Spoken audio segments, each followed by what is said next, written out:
Welcome to the Healthy Aging Pod. I'm Kelly Yee. You can follow me on Instagram at Kelly Yee Yoga or subscribe to my YouTube channel at Avatar Yoga. In partnership with EPC Canada, we are excited to bring you our Healthy Aging webcast series. Our guest today is Dr. Kelsey Harvey, a Postdoctoral Fellow and researcher at McMaster University. She has been a certified group exercise instructor since 2013 in Canada and the US, with specialization in working with older adults and individuals with Parkinson disease. Her experience inspired her to investigate how and what group exercise instructors teach their clients, especially in the context of age. Welcome, Kelsey. Thanks so much for defining contraindications, because I completely agree, and I also know in some yoga, I mean, as we know, it sort of boils down to, and everything sort of what you're saying, sometimes it boils down to the instructor's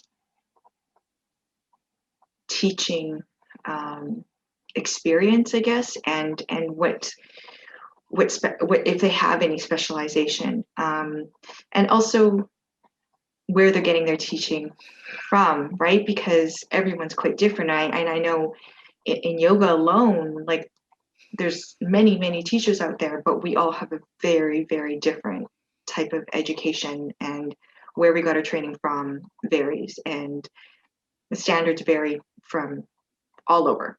And it just so happened for me, because I'm interested in this, the gerontological field, is I wanted to go and specialize more in this. So I was seeking out this type of information. And it sounds like from what you're saying is that as instructors, we could do better. And as an industry as a whole, we need to do better. And there's things that we can do. So, but maybe it's also a matter of some of us as instructors recognizing that if we don't have that information, then it's okay. It's just maybe we don't teach those classes that are a little more specialized, or have students that are specifically dealing with a variety of ailments, because we just don't have the knowledge to kind of provide them with that extra information, which would be, as we know, is quite valuable, right? And I know that's such a hard one, because now we're going into kind of more of the the regulations in teaching. As somebody who is an exerciser, I think those are good questions or conversations to have if you are new to an exercise class or unsure of something that the instructor is doing. That it's okay. One exerciser that I interviewed, we talked to her instructor afterwards, and she said, "I've never talked to the instructor before," and to me that was interesting, because to me, I've always talked to the instructor, and maybe that's because, I'm an instructor myself, so I'll come up and talk after the class or even before the class. But she never really thought of that's something that you can do. So I think having those conversations with your instructor to not only necessarily say, here's what's going on with me, what can I do, or during this move, I felt something here, or where should I be feeling, like to talk about that. But it's okay to say, I'm new to the class. What is your background? What's your training? Do you feel equipped to be able to work with someone like myself? And that's an okay conversation to have. I don't think I've ever had an exerciser approach me specifically, and I certainly didn't see this in my research, where an exerciser would come up and ask what their instructor's background was. But I think that plays into the self-advocacy. People can be a little bit more forthcoming with saying, this didn't feel right when I did this exercise, or is this okay? And that's still within the realm of those conversations that the instructor can have with the exerciser. And it's really that relationship building that is really so key in those classes. And as the instructor, being okay with saying, I don't know, but I'll find out, or I will point you in the direction of somebody who does, who maybe has more training. And that's within all the trainings, all of the certifications that I looked at for my research all said, if something's beyond your competence, your scope of practice, is those are the, the jargon that they would use. But if you don't have the education and training to handle it, to make that referral to somebody who does, right? And I don't see that a lot in practice, and I didn't see that too much in my research. And I think that's something where we could that could be something that we could be stronger at doing. I think it's such a value that you say that both the exerciser, the client themselves, you can ask. It's okay to ask, and I know that is somewhat of a fear. Even when I was doing public speaking to like the public audience, I was recommending, like, if you're not sure, if you're just starting off with yoga, here are some questions you can ask to look for a certain type of instructor. And that was one of the questions, is like asking their experience, like how long have they been practicing, where did they get their training, do they have any specialized training? And that kind of goes beyond like that pre-screening, and I think it goes both ways, right? Like you have the exerciser to make that decision, and then to talk to the instructor, and then the instructor themselves to also be open to say, if you guys have any questions, you're welcome to ask me. If there's any concerns, or you have, you want to share something with me, opening that floor, which is what you're saying with like building that relationship with all of your students, your clients. And we have, I think, I would say I've seen that. I don't know if it's more so in the yoga practice. When I do other exercises, I don't see it as often, but it totally depends on the style, right? Like if it's more intense, then it's less likely that, people are kind of running in, going to the exercise and then running out. So, and less likely with that, a deeper conversation with instructors, I find. But I guess that's something that as an industry we can do better at, both from an instructor standpoint and just letting clients know that they can do this. So on that side of like, we're kind of talking a lot about like information gathering. What are your thoughts on sort of the wearable technology and, collecting that data? And do you see some advantages for those of us that are instructors to maybe have access to that data? Of course, at the client's discretion and choice, but having that data, and they're willing to share that data with us. So it wasn't something that really came up in the study that I conducted, but some of the exercisers, they did have Fitbits, Garmin's, wearable technologies, and mostly tracking their steps and some of the basics, right? And I know there's this large area of budding scholarship looking at pros and cons of that. And I can say in my own fitness practice, I've never utilized or asked permission for any of that sort of data from any of the exercises I worked with. And part of that is also because I've worked in more recently as a volunteer in a very community setting. But I have seen some private fitness spaces where they will have heart rate monitors and like RPMs in a cycle class, so your level of effort and all of those things posted on the wall for all to see, the instructor and everybody else, and to create this atmosphere of competition. And I see pros and I see cons. I think, again, it goes back to that relationship. Would I share my data with an instructor or a personal trainer? I I probably would, because it gives them some additional information about, am I in the right heart rate training zones, and how to, but not just getting hung up, and that's part of where my research maybe does come in, is not getting hung up always so much on the numbers, but also how it actually feels. So, and that's, so in that big long title of my thesis, the embodied education piece. So when I was looking at some of the intensity in exercise instruction for older adults, when we're talking about intensity, some of the numbers or ranges of numbers are, lower than that for younger adults. But how does the older adult feel with that intensity? So in fitness, we call it like the talk test, right? So how are you feeling on a scale of 1 to 10? That correlates better than sometimes the heart rate based on some existing research. And this was in the training curricula.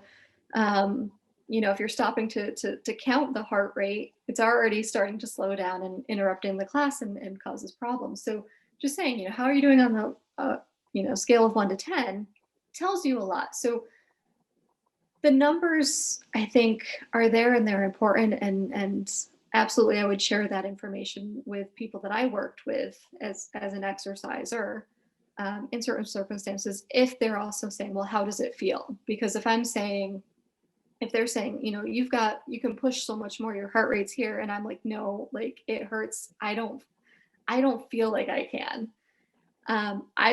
That's me personally, that's the kind of relationship I have with my body. And I don't like the type of instructor who's saying, push, push, push. I want to be able to listen to my body. Whereas other people, I know that they want that push, push, push. And somebody's saying, okay, you've got, you can push more. I'm seeing your heart rate. And so knowing what their tolerance is and what they like and what they don't like, because what has come out in my study and other studies with older exercisers is, again, sometimes pushing. The older exerciser can sometimes feel pushed out of that comfort zone, and they don't want to engage in that exercise any longer because they may have had, cardiac, heart-related scares in the past, and so they're being more cautious. And we do see, so like with weightlifting, a lot of the literature, you don't necessarily have to lift heavy. You can lift light to fatigue and just happen to do more repetitions. And so the fitness industry, there is a big push for more intense. Well, I think sometimes we forget that less intense, but maybe more frequent, or 10 minutes out of every 2 hours of walking, those can be beneficial as well. And that's where there's this movement or shift towards movement guidelines instead of exercise guidelines. So moving. And so in terms of the wearables, I know I've kind of gone around the question a little bit. I think it comes back to, how are we using that information? Are we just looking at the numbers, or are we contextualizing it with that person's personality and tolerance for being, pushed, or comfort zone, right? But also how they are feeling in that situation. Because I can tell you, if I was in one of those classes where they do have the heart rate and my intensity up on the wall, I'm going to be the person, I'm a little bit defiant. I'd be the person who's purposely going slow just to be, yeah, just to mess with everything else. But as the instructor too, though, if I was instructing that class, I would absolutely love it, because I would want my class to see that I don't have to be the most intense as the instructor too, that it's okay to give yourself permission not to be number one. And so I think we have to think of nuance around the wearables and being careful with that information. But there are huge benefits to be gleaned from using it. So I think it depends on the instructor, the setting, and that relationship with the exerciser, with the client. in so many ways. But yeah, there's so much good information that you can get from, I mean, I have a watch. I use it for when I walk or hike to track and keeping track myself. And so, yeah, there's so much value that can be there, but at the same time, I don't think it can, I think we have to consider some of the bigger issues around what those numbers mean and how they're used. And, you know, essentially what you're saying, it's knowledge, right? Like that data is knowledge for us. And as instructors, we could utilize that data, but not base everything solely around just that data. So it becomes sort of like our education. It becomes, you know, remembering that we have to recognize that person, how they're feeling, because just because that data is telling you anything doesn't necessarily mean that that person's feeling like, oh yeah, I can keep going, and it's like, oh, maybe the data is not right or it is right, but either way, it's like, you know, we definitely have to, the data is there for us as a value add, but we still as instructors still need to make, you know, qualified decisions based on, you know, the client itself, like the client in front of us, not necessarily the data. So yeah, and I think that's so important. And I agree. Like I think wearable technology has its advantages for sure. I think there's also like a psychological component for a lot of people as to why they wear it is kind of it's encouraging, right? It's kind of tells them, oh yeah, hey, I'm doing something. But maybe it's also the value in the type of technology that's there and the type of information that they're getting back. So yeah, that might be a whole other, that is, as you and I both know, there is research going into this. This is a whole other study. Yeah, but as you know, coming from that relationship perspective, it's something that can really strengthen that relationship between exerciser and instructor, and a great conversation that can be had around the use or the information and what to do with it. And it's there are like instructors are trained to know how to use some of those numbers, heart rate monitoring and whatever it might be. And so it's well within the group fitness practice to provide some advisement. And I can see it's used definitely in personal training as well. Right. But again, something to have part of that relationship between instructor and exerciser. Yeah. Like I see the advantages definitely if you're doing like one-on-one, and like if I'm doing any yoga therapy, it's significantly advantageous to have that data. In a group setting, and you're not seeing that person necessarily one-on-one all the time, I don't know how valuable it will be to have all of that data. It just might not have the same intention versus, you know, if you're doing like more, like you said, personal trainer one-on-one. So kind of switching gears back to your research, what are some of the major differences that you found with instructors that have specialized in training in sort of the aging adults versus, you know, the more generic training? The training around modifications, so really how to adapt for different injuries, different chronic conditions. So not all, but many of the certifications that I looked at would teach about how to modify for some of the very common conditions that affect older adults, but also people of all ages. So how to modify for somebody, for example, who has had a stroke, or somebody who has a history of heart disease. Huge emphasis on that in the trainings.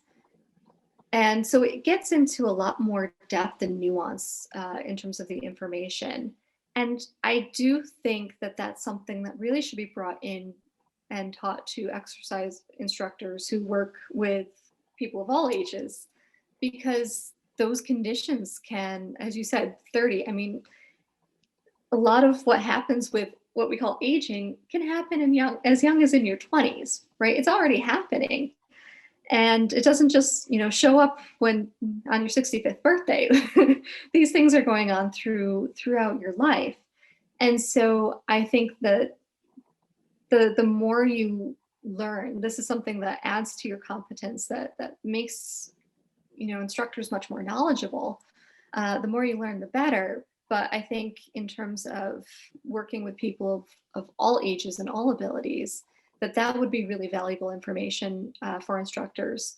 So as an exerciser, knowing that there might be, and not always, but again, that's where you have to ask, but knowing that an instructor who is working with people of all ages, that they might not necessarily they have a very broad, it's like seeing your family doctor, right? They're a generalist. And if you want a specialty, or you need that specialty, that you sometimes need someone with that specialized training. So that's where having that specialized training, is really key, but we don't necessarily, you can see where there are instructors in older adult specific classes who don't have that training and certification. They might have a background in something else. And that background might be very valuable, but they might not necessarily understand the aging side of things. So they might have like a kinesiology background, which is hugely valuable, but they might not know some of the group dynamics that we know as group exercise instructors, or they might not know some of the gerontology pieces. Some of them may. So it really varies by individual. But it's important to know those things about the instructor. But a person who is teaching a general fitness class for all ages, they may have that background, but they also may not. So you don't necessarily know what kind of training or additional training, then that's something that the field is really great about. The fitness industry is that you are always having ongoing training year to year to be able to maintain your certification. However, that is a problem, that not everybody needs to be certified to work in fitness. And that's something, there were some instructors who participated in my study who were not certified. And I can tell you right now, I observed some people teaching exercises that were not safe for anybody of any age. And that can be a problem. So again, having that conversation of what's your certification, what's your training, what's your background, because that knowledge, it goes back to that safe and effective, right? That they know that what they're doing is safe and does work, right? Yeah, and you're opening up a whole other can of worms when it comes to sort of the regulations and making sure that people are certified, because like you said, in our industry, it's not always a requirement. So that's something I think we as instructors that value this, that believe that there should be some form of regulation or certification process, that we keep pushing forward with that, because I think it's so important, and we do need a little better standardization as well, which of course that goes into a whole other research study. Yeah. So, speaking to this, you were mentioning about, we're obviously discussing sort of this, there is a need for, classes that cater to, aging adults, older adults. Fortunately, this can lead to a little bit of ageism, but both for positive and negative potentially. But let's just say any age. We're talking about sort of these general classes, open classes. Do you see that there's a need for various levels? I kind of know your answer here, but just based on what you've already said, but with the need for various levels of classes, so levels of ability over age.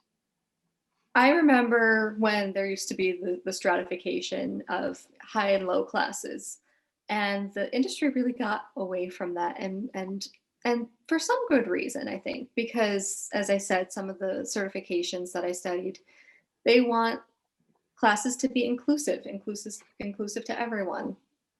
But by making those classes inclusive, they're actually excluding people.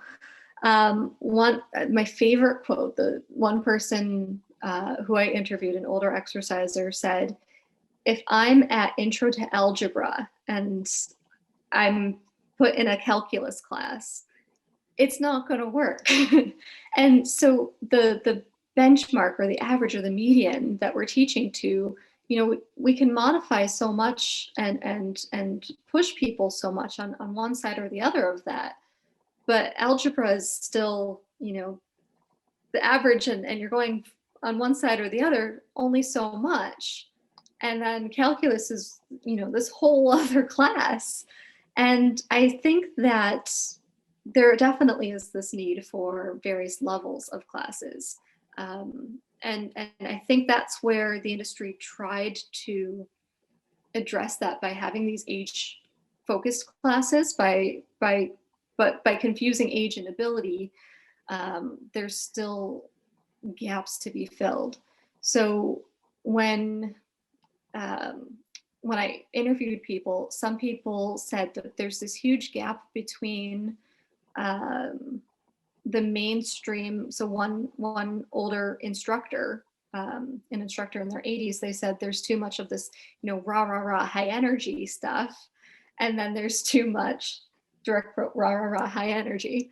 And then you've got chair exercises, which have their place and can be a great support, especially if people have problems with balance or need to sit throughout the class because they don't have the stamina for it. So, but there's not really a middle ground.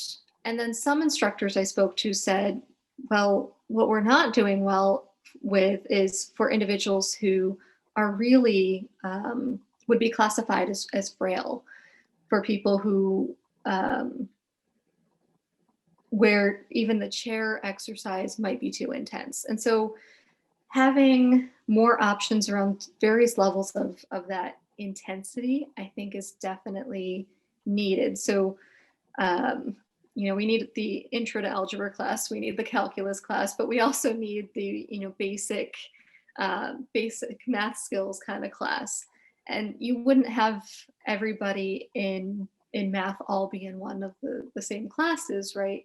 So having classes that are open to all ages, that are low impact classes, that are the high impact classes, but still using that same approach of modifying and to all abilities within those classes, I think is still the right approach.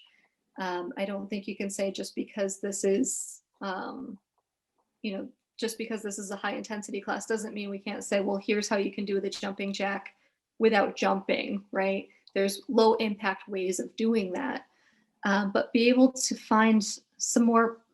There's a huge market for, more of these middle ground pieces that exercisers really need and really want.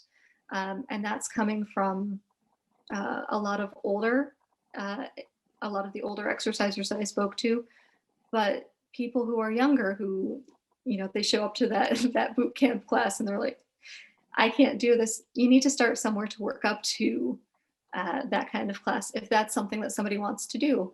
Or maybe, they're in their 30s and they want to go to the aquafit class. There's nothing that says aquafit is for older adults, but it's become associated with it. So, and water aerobics is a great class. It's a great, great way to work out.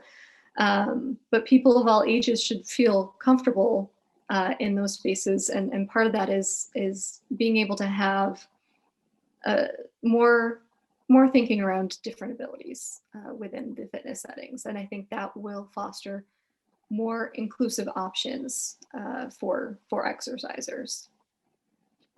I completely agree with you on this there is a big need in that in between. And I also agree with you completely in the sort of more frail level of physical fitness. And maybe it sounds like, you know, we also need to do better on when we're marketing and creating these levels of, because I love your analogies, by the way. You give some great analogies from the GP one to this like math one. It's such a true and point in that, yeah, would you really put someone who's learning basic math into like a calculus class? Like, it's kind of, no, you wouldn't. So why we choose in a group fitness that this is the case, it's kind of, it's interesting that we do this. But you know, I think as an instructor, I think there's also, this is the opportunity, right? There's opportunities for us to see that there is this need. You and I both see it, I think probably because we're in gerontology, so you see this big gap that's happening.